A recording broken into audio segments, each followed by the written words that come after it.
r/AskReddit. Doctors of Reddit, what is the most bizarre issue you've seen a patient trying to hide or mask? A friend of mine is a surgeon who works in proctology in an hospital in Switzerland, and that story is pretty unusual. Patient is a very athletic guy, in his late 30s, solar bench tanned, very well groomed and all, and he looks very anxious. He complains about intense itching sensation in his anus/rectum area. GP couldn't find the cause. My friend first had a conversation with him asking about any recent unusual activity in that area, but he denied and said 20 times that he's not gay. My friend insisted, saying that he's not there to judge and that it has nothing to do with being gay, but the patient confirmed his first answer. After deep checkup with appropriate tools, my friends found very intense abnormal fucked up irritation which could only have been caused by an external product. But he couldn't guess which product at that stage and needed to find out to be able to cure it as soon as possible. So he asked again, and the patient denied again. I told you already, I'm not gay. So my friend tried to scare him and went like, sir, considering that you're 100% sure that any kind of substance, product, or object have recently been inserted in your rectum, what I found there is really not normal at all and looks like a severe mutation of some kind. We might need to cut it off to stop the progression, which would imply an artificial anus. That scared him his pants off and he started talking. Okay, I'll tell you, but you have to promise me that you'll never mention my name when you laugh about my fucked up story with you colleagues. Sir, I'm not here to judge or laugh, I'm here to cure, okay? So, hoo, I'm very not gay, you know, but hoo, you know, sometime when the excitement arrives, shit can happen. So here is the story. He was having a foursome in his garden with his wife and another couple. They swapped wives, it was fun and all, and then when the excitement arose the women went together, and the men ended up together as well. So that guy was in the passive position obviously, and his partner of the moment was missing lubricant. And they were in the garden, and there was no lubricant, and that was annoying. And there was a few slugs in the flower beds, and there was no lubricant, and they were very excited, and fuck it. Why the fuck not? And they tried using the slugs as lubricant, which obviously didn't work out at all, but it was already too late. So the slugs were stuck in there for a too long moment, and, you guessed it, they emit an irritating substance as a self-defense mechanism. Of course, the guy was so embarrassed that he did not went to his doctor immediately. My friend never heard what happened to the penis of the active sex partner. A nurse here had a patient come in one day who said he thinks he has an infected penis. The stench of this man confirmed some type of infection. The smell was so bad we needed to give him a single room. A doctor and I go in, doctor to ask the questions, and I was there for moral support and to assess the wound. But mainly we were both there to support each other cause we had the feeling it was going to be interesting.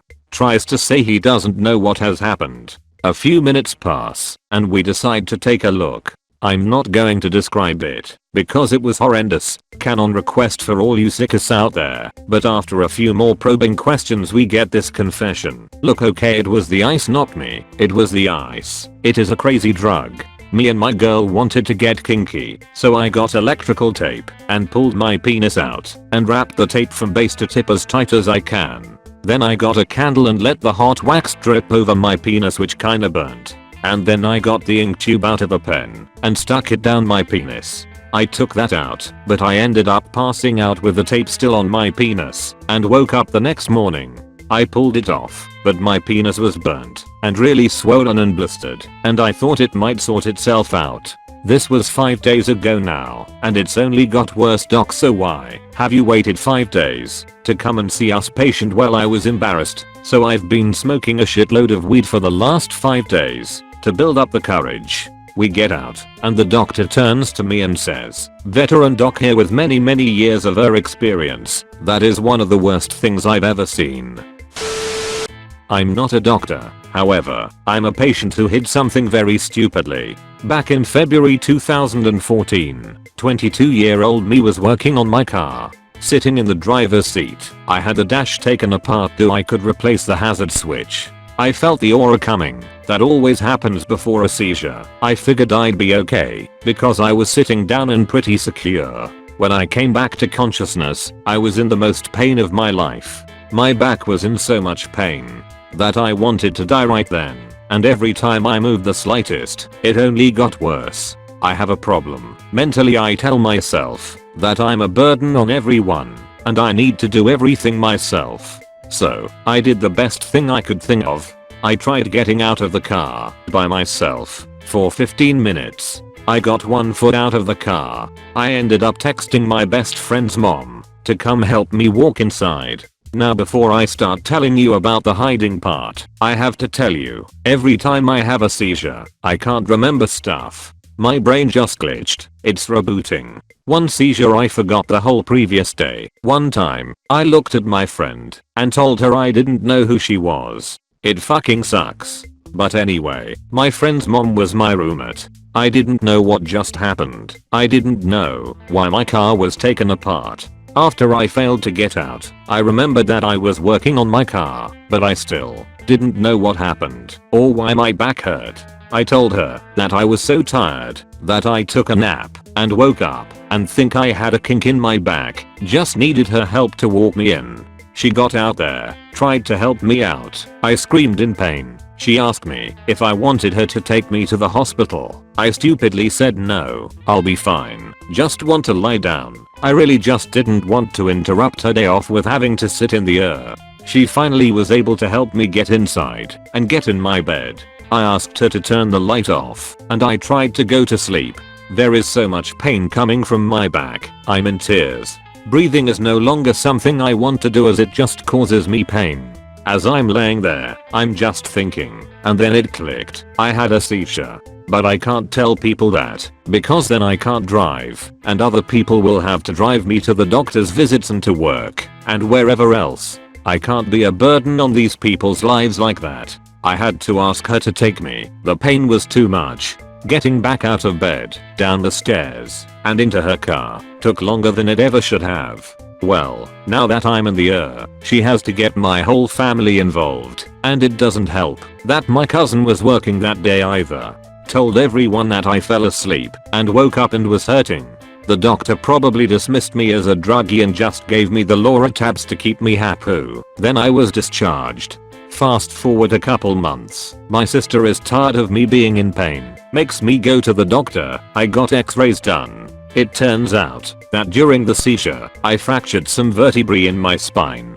Later, arthritis set in. I came clean. My sister told me she was disappointed. I felt like shit. Made her a promise to never hide anything relating to my health from her again. I know it was dumb to hide the fact that I had a seizure. I've learned since then. Not a doctor, but I had an odd experience when sharing a room in the cardiac ward a few years ago when I was 18 years old. I had been admitted because I was in hospital for what was thought to be a burst appendix, and they'd given me morphine, and I'd had an anaphylactic reaction to it. Joy. Upon waking in the cardiac ward, I saw a man, age approximate 30 plus, getting out of the bed beside me to go to the bathroom. When he came out, he had changed from his hospital gown into a t-shirt and shorts. Without introducing himself or anything, he said, "Hi, I'm going to the gym," and left. I was pretty doped up and exhausted, so while I found it strange, I didn't think much of it. I actually didn't even know I was in the cardiac ward yet, as I hadn't spoken to any nurses or anything. I continued to fall in and out of sleep, and soon after, when my nurse came to check on me, she began to panic when she noticed my roommate missing. She woke me from my hazy sleep and asked me where the man had gone. To which I groggily replied he got changed and said he was going to the gym. The nurse looked horrified, and suddenly I was surrounded by multiple staff members asking Dopey me, who was very confused, what happened to the man. They quickly found him trying to leave the hospital, saying that he needed to go to the gym. Turns out, he'd just had open heart surgery, hence being my cardiac ward buddy. I also remember him later trying to get out of his bed and attempting to take off his bandages, which resulted in blood spraying onto one of the nurses. All in all, it was a weird time. Not a doctor, but I heard a story. A patient comes in asking for Viagra. He completely blows off his blood pressure and diabetes. He says he's been having difficulty getting it up, and very recently he's been having pain in his nutsack. Drive gloves up and checks. 1 testicle, 2 testicle, 3 testicles. There's a third mass in the sack. This is a real concern, so more in-depth questions are being asked. The patient innocently proclaims he has no idea, but helpfully suggests that Viagra might help. The drive palpates the mass again, and he doesn't quite understand what the fuck is hanging out in this guy's sack. It feels more like an object, rather than say a tumor, hernia, or something else of a biological nature. So they do an x-ray and it just gets more confusing.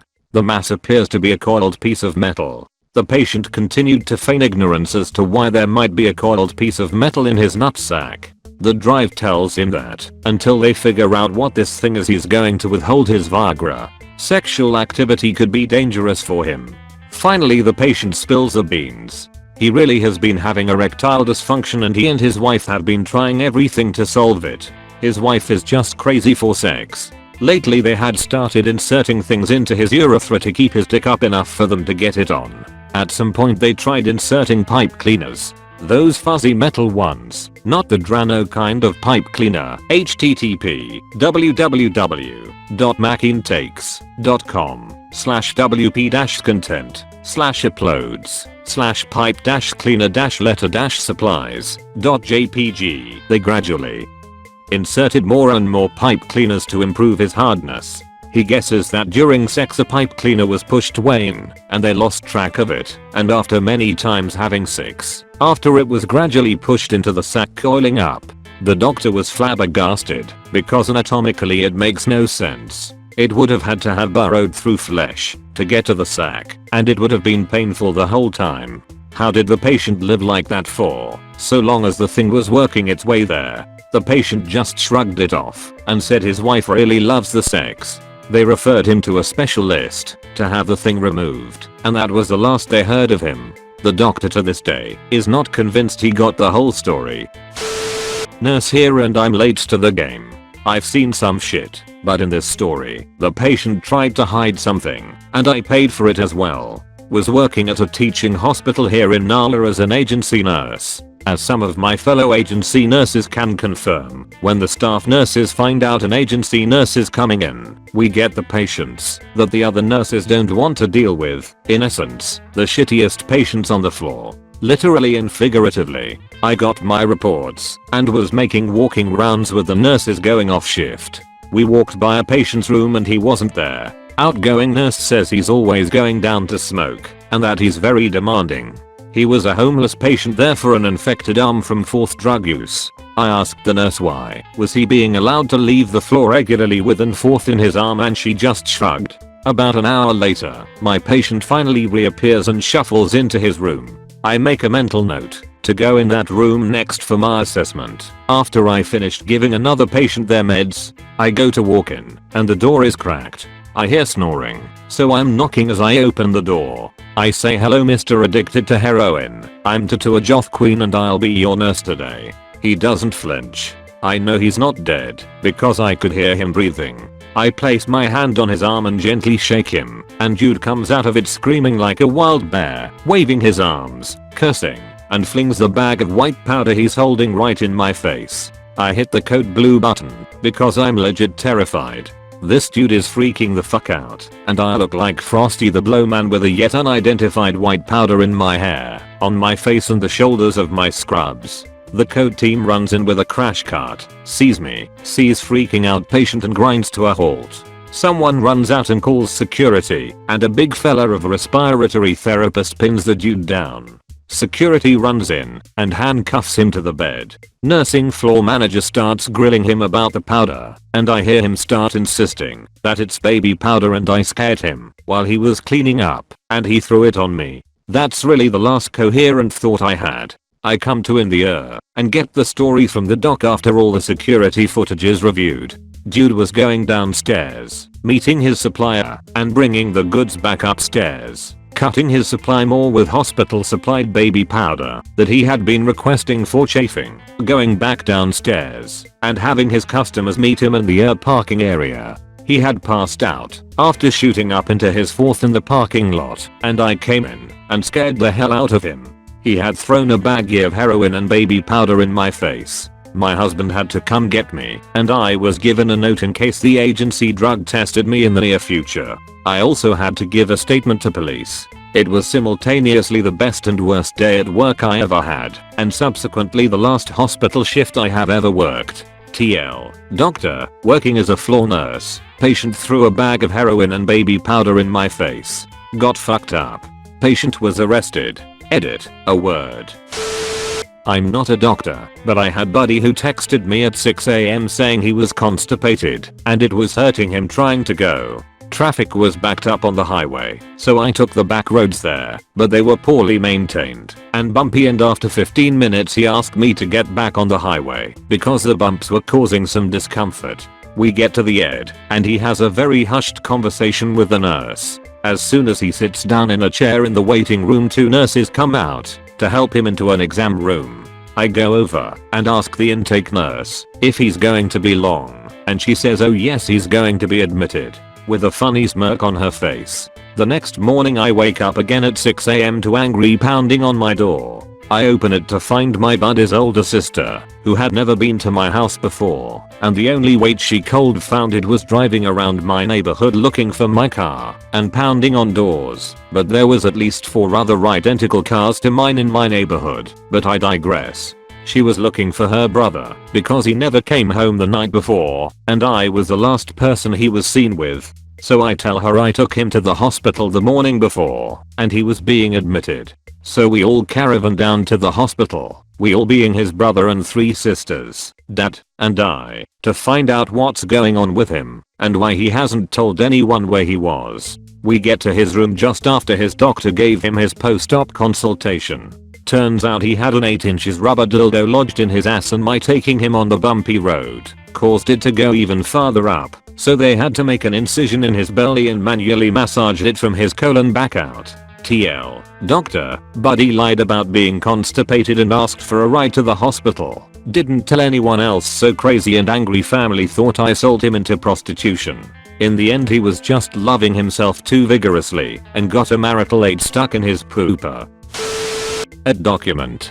PTS routinely lie to me on a daily basis. I used to take it personally, but I have come to terms with it. About a third of what I see in a given day is related to complex psychosocial issues and not real medical problems. Young girls who fake seizures for attention and their overly protective parents feed into it. Homeless people who swear they are going to jump off a building so they can get a meal and a bed. The intractable headaches or abdominal pain with huge negative workups who really just need narcotics or attention, or both. I've seen people flat out lie through their teeth all because they can't deal with the stress of life. Just last night a young male who got out of drug rehab 5 days ago comes in with abdominal pain.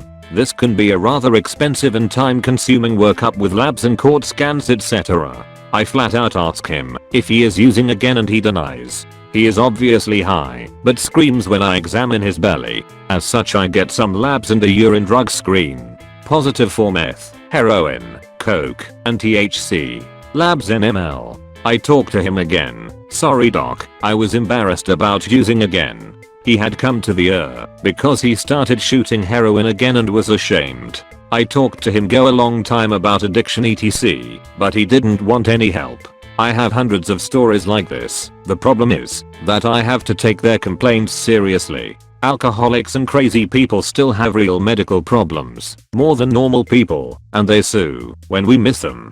The lack of trust between physicians and patients makes my gig hard. I'm always worried I'll miss something because the part is full of crap, and I'm afraid that if I miss something, I'll get sued for 20 million bucks. Makes me order a lot of tests that probably aren't needed. Yet another reason medicine in America is so expensive. I think probably your best stories will be unidentified rectal objects or psychotic patients. Anyone who has watched Scrubs knows the ass box, and any doctor out of training probably has at least one ass box story. This is my first, and still best. I was in medical school doing my radiology rotation with an interventional group. They did some super cool stuff with fluoro and a wire. One day we were doing a procedure. I've since forgotten which one exactly. I'm guessing something like a percnef. Something with sedation. So the patient had to wait to recover for a bit. Anyways, we do the procedure and things go smoothly. I went back to the reading room with the doctor get caught up on some films. We sat down at the box. This was back when everything was film, so we had the big auto rotator that would spin the next film at you, and he started dictating the Perknef guy. All was well, and at the end of every procedure like that they shoot a film of the whole abdomen to make sure nothing really bad had happened. Right then, the specials tech that did the case with us came back, and I'm sure it was like something out of a movie. The whole belly film showed up, and we all cocked our head to the side, completely confused. There were 3 radiopack, bright white, objects down in the pelvis, one shaped like a circle, one more of an oval, and one T-shaped object, all the same size, close together. The tech said, "What are those?" The radiologist was befuddled. Me, with the mid of a child being new to medicine, said, "I think those are push pins." We went round and round. At first, no way, can't be. Then arguing where in the office do we even have push pins to have them fall on his back before we gowned him. Then finally I said they could be inside him.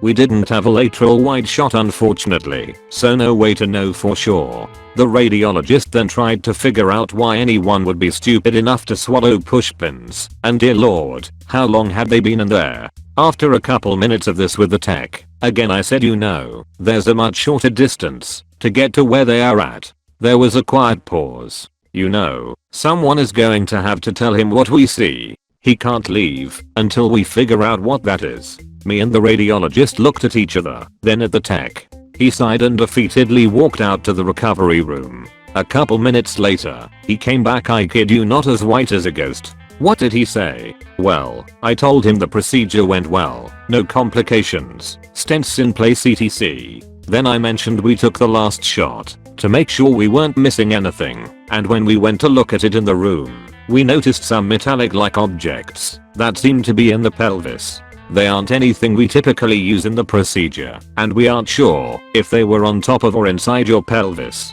They looked like pushpins, but we just wanted to see if you knew in it. Then the patient cut him off. "Yes, I know about those. Please don't tell my wife." The tech didn't say another word. We were too afraid to ask anything further. The radiologist dictated as best he could. Kinda wish we would have asked more. Still have no idea and never heard anything more about it. But that plain film is burned into my memory. I can still draw it to this day. I have a friend that's a nurse. One day I asked her what her worst insertion stories were. She had 2. She asked me, anal or vaginal? So I said, anal. Warning, wall of text. Anal. There was a man that had come into the ER complaining of severe abdominal pain. He was admitted, and while he was chatting with the doc, the man was visibly uncomfortable. So, the doc ordered an x-ray to be done. Once the results were out, the doctor was standing at the x-ray machine, just staring at it, until my friend walked by. "Sarah," the doctor said, beckoning her forward, "come here." My friend was confused, but complied with his request. However, once she saw the x-ray, she understood completely.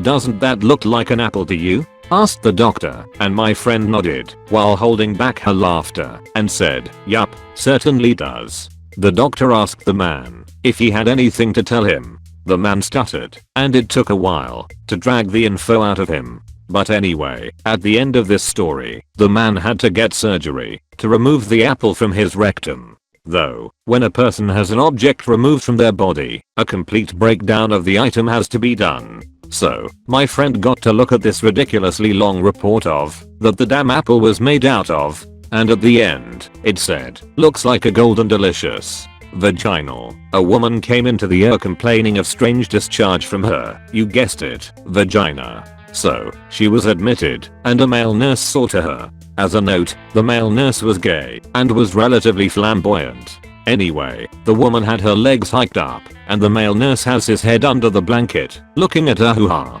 But, suddenly, he jumped back, looking terrified.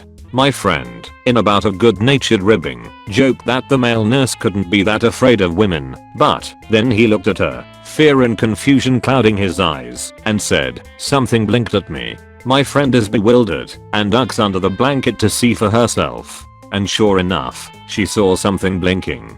Something small, wedged up a woman's vagina, was blinking at her. I'm not sure what happened next, but it was a turtle. A tiny pet turtle. Tad the vag turtle, my friend called it. The woman, somehow, believed that her vagina was a more suitable tank that which her turtle had been in, and managed to wedge him up there. And, before you ask, my friend didn't know what happened to the turtle, and it still makes me sad to wonder if he went home with his owner. Thanks for reading. Thank you so much for watching. Please like and subscribe the channel.